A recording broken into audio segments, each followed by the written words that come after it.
That's a great intro. Thanks, Margaret, and also thanks to Colin and also to Deanna, because I know organizing these things takes time. And to all of you who either read or just showed up to hear your friends read, and to Mike and Anita as well, reading their nifty stuff. Okay, so this book, Bit Parts for Fools, has two themes running through it. It's a gallery of crusty, marginalized characters who are survivors, and also a series of quirky domestic moments. So the first two sections are these strange characters and monologues, etc. And then the last section is family. So I'll read one or two of one and back and forth rather than sticking with just 5 poems of one type. So this is called Professor Jacobson Discourses on Another Aspect of His Made-Up Language. The words for today are broishni hydrenia. Saying them in your mind, you find you can either be compassionate or ruthless. It depends on tone.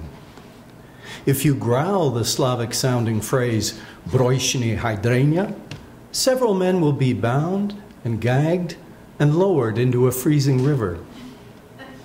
If you soften your voice, the locution will spare enemy officers and send them to a field hospital to recover in clean linen. This language where tone controls meaning, and meaning the lives of ex-occupiers, can it pull the dying from boxcars and reinstate them in a ghetto? Even as you stormed the one bridge to this ruined plaza, your makeshift command post in the roofless opera, works of art were being carried away.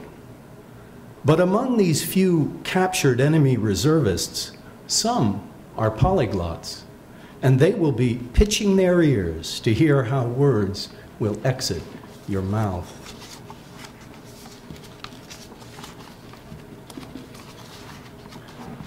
Okay. Telecommuting spouses, which we are doing again.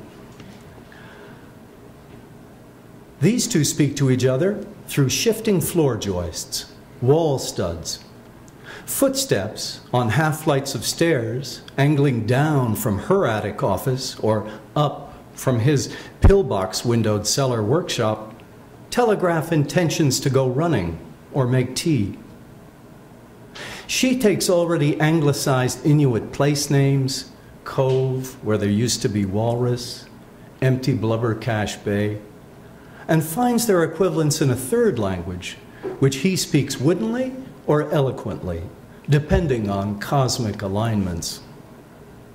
They despair of acing each other's vernacular, yet he listens to her when she greets their cat, drinking in that flood of Gallic endearments, which is a music beyond correct formulations, able to jack up their crooked house of syntax.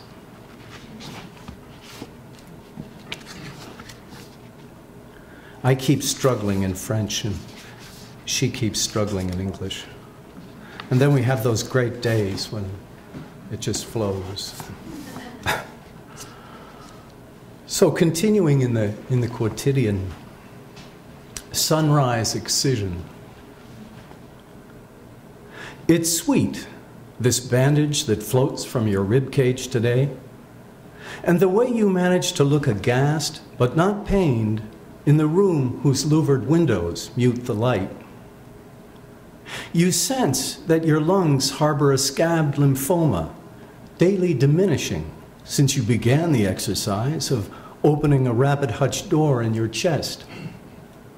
A mea culpa-like tap enables you to insert your right hand into the beehive of cells clumped beside your heart, and to further note that as the stinking maroon cloth emerges, another lump, located under your left shoulder blade, begins now to shrink, restoring you to the facsimile of someone able to stand the sight of himself in a bathroom mirror. someone less fearful of dying this week, as the putrid gauze piles into your hands and you take a whiff of clotted blood, declaring what your body has produced sweet as the plunder of bees nesting in crags above a shoreline of dirty syringes. Okay.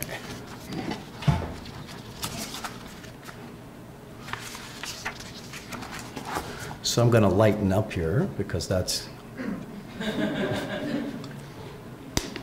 was an interesting dream, though. I had the first two lines, and I just tried to stay true to the feeling of it, which was actually a positive thing. It was scary, but.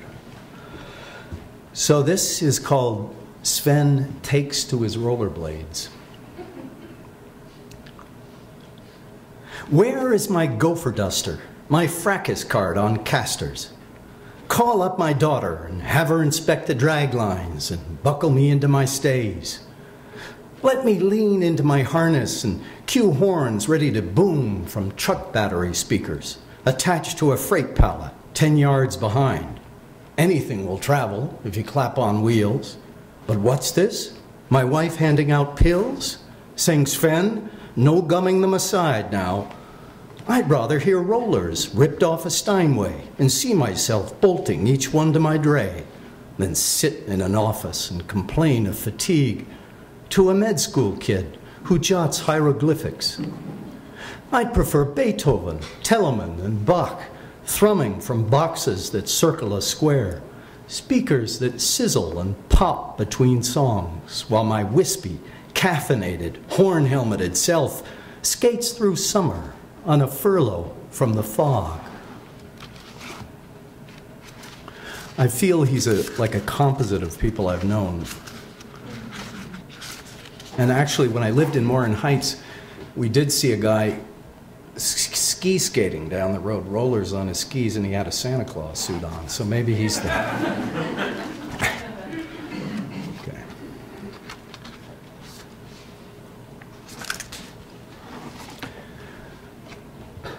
August scene at Spiro's Inlet Resort.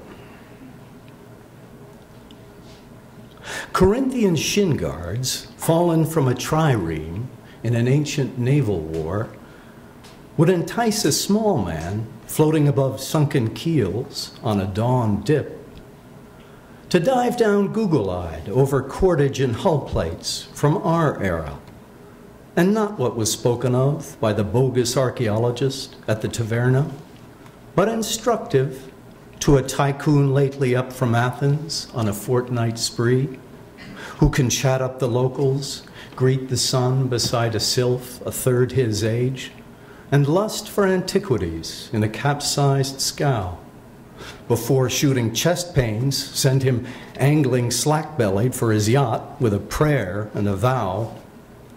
She springs to her feet, scurries to the bow ladder, yelping his name, all legs and hips in that thong she wears, hands clamped to her ears. Ears he adorned with black pearls last night over an ouzo nightcap, after she suggested they go skinny dipping in the hotel spa's pool. He promises the gods he will sit at that pool and write out a check for a library. Oh yes, a library to be staffed by the unemployed poor of this backwater, for its motorbike crazies who roar along its roads. If his left arm can stop going numb, if she will trust her own strength and reach down the bow ladder a bit, if he can do more than clutch at the hand reefed in so all he can do is wave at its periwinkle nails.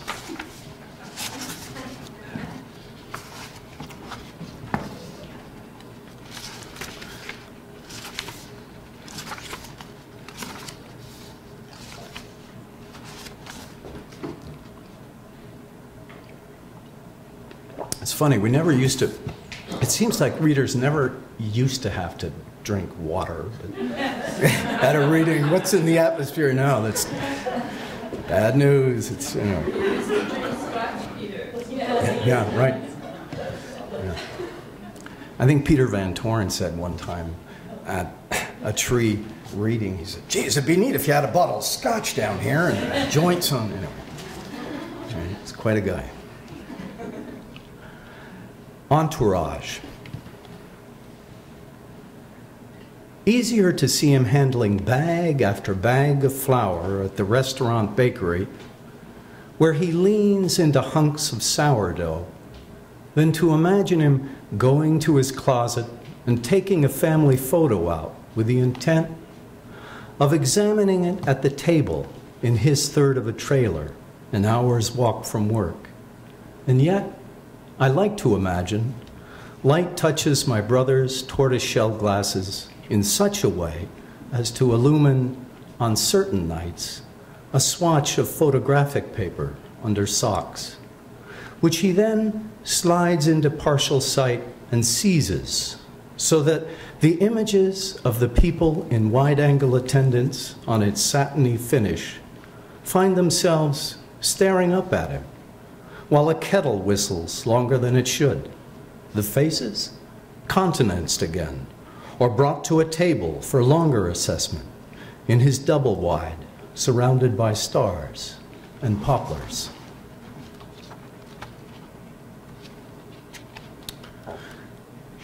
Yeah, we lose track of family members sometimes. This is, I don't know how many of you knew of, because I never knew him, and I imagine very few people actually knew him, Ralph Gustafson. He lived in the Eastern Townships, and in the last 20 or 25 years of his life, he wrote a dozen almost perfect poems. It's just beautiful stuff. So this is called Of Cordwood and Chrysanthemums, handled to the strains of Bizet for Ralph Gustafson, 1909-1995.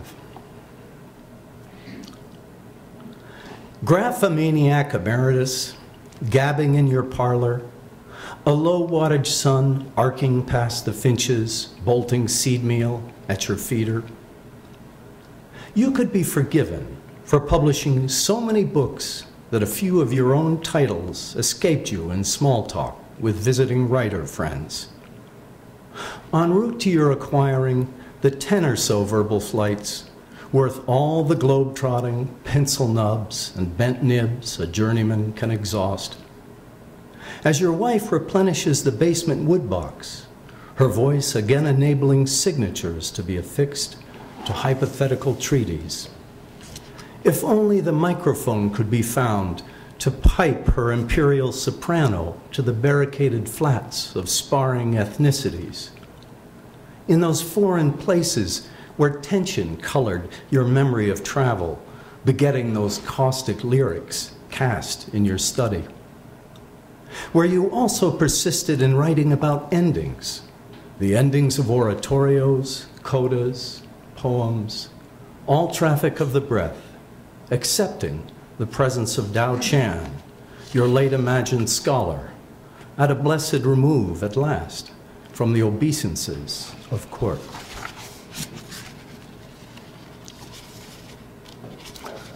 All righty.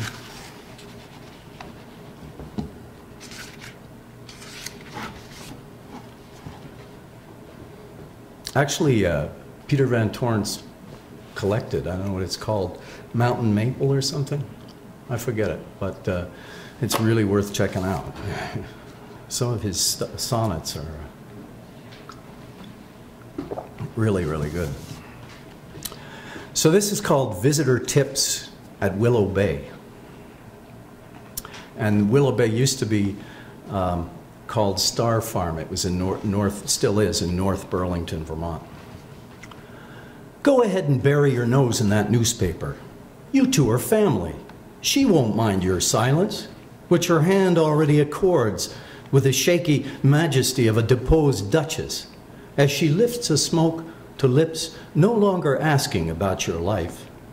This dip, this downhill slide of hers under our supervision, the slack jaw, her way of staring up but not at you, appalls because it's new. Check the hockey scores, as if those numbers glowed with seraphic advice. Or skim the Lake Region forecast for high-pressure ridges by her bed. Plan on cracking your knuckles, But hang on till her imaginary cigarette is smoked, or a milkshake arrives at noon to sit untouched, till competent hands retrieve it from her bedside.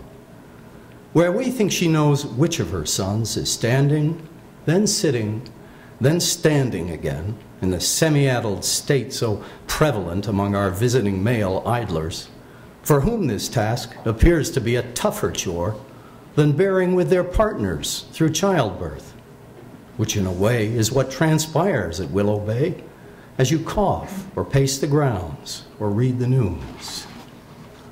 So I have a few more, and it's been a real pleasure reading here.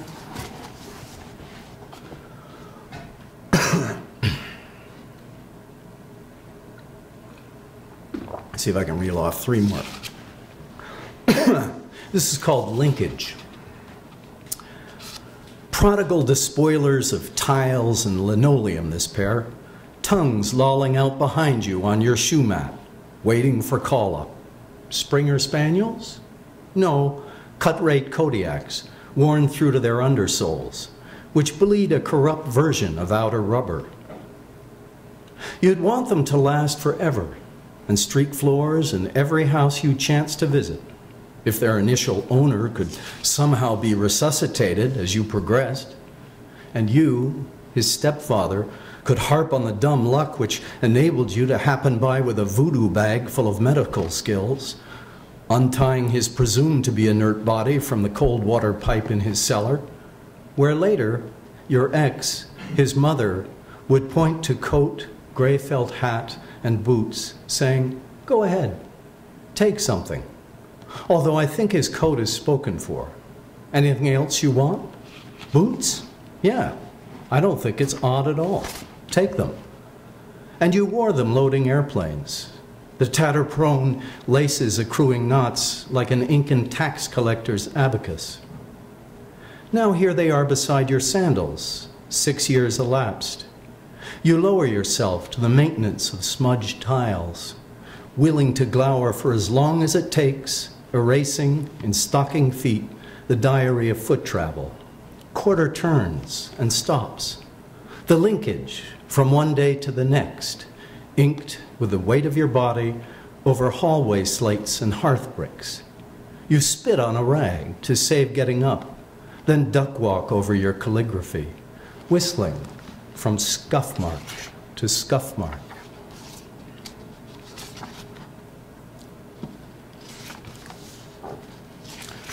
Okay.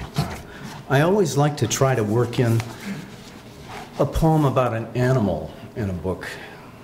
Spend so much darn time downstairs in the basement working, it's almost like you're never out in the woods where the animals are. So anyway, this poem has as its speaker a Sudanese jazz pianist who was kind of the Art Tatum of cartoon in the 1980s and 1990s.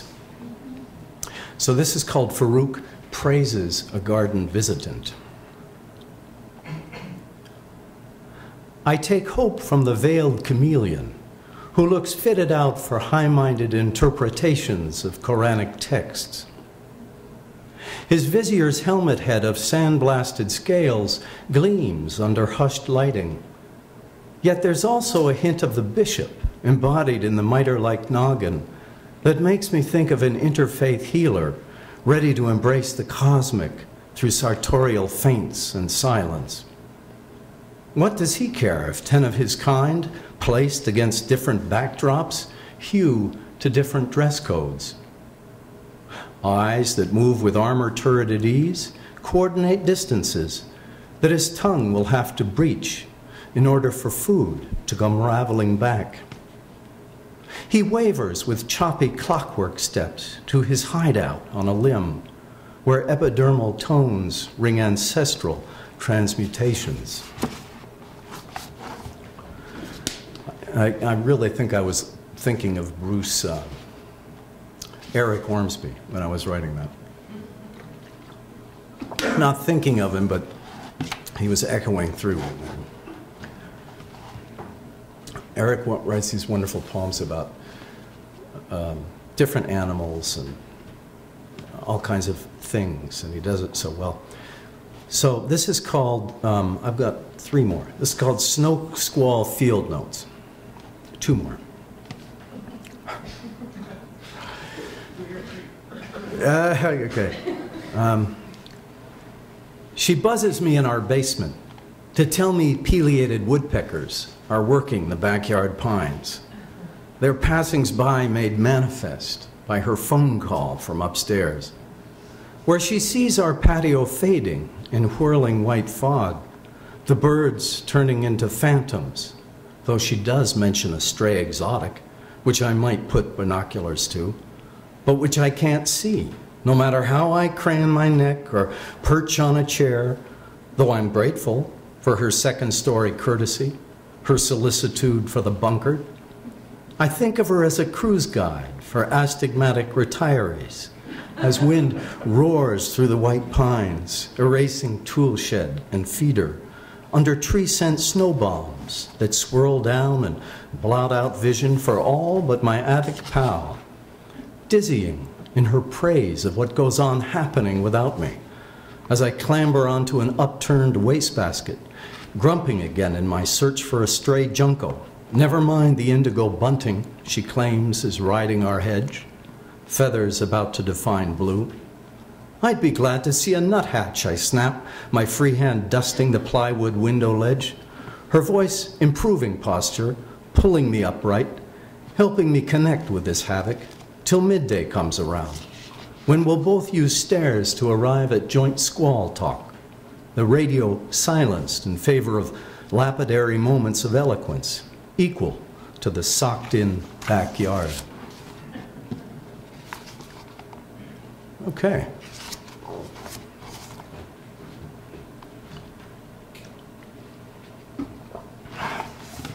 So, this is called Porch Coronary.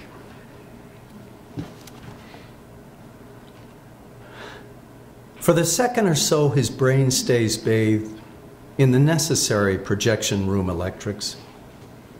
He travels forward to this cloudy evening, to the pale beverage tipping from his hand, the floor rushing up, the outflux of breath, to a bit of scalp nicked by vinyl clapboard, but not before reviving a 40s childhood, himself with mumps, then the Saturday Post cover of him ogling a limited edition stamp, whose provenance he can't recall, as scenes fly by too fast for him to subordinate them to his wishes under a fleet of mauve clouds. But surely it doesn't work that way. No one believes the load of crap about a life's film flashing before the eyes of the free-falling alpinist or the hapless motorist 10 meters from smacking granite.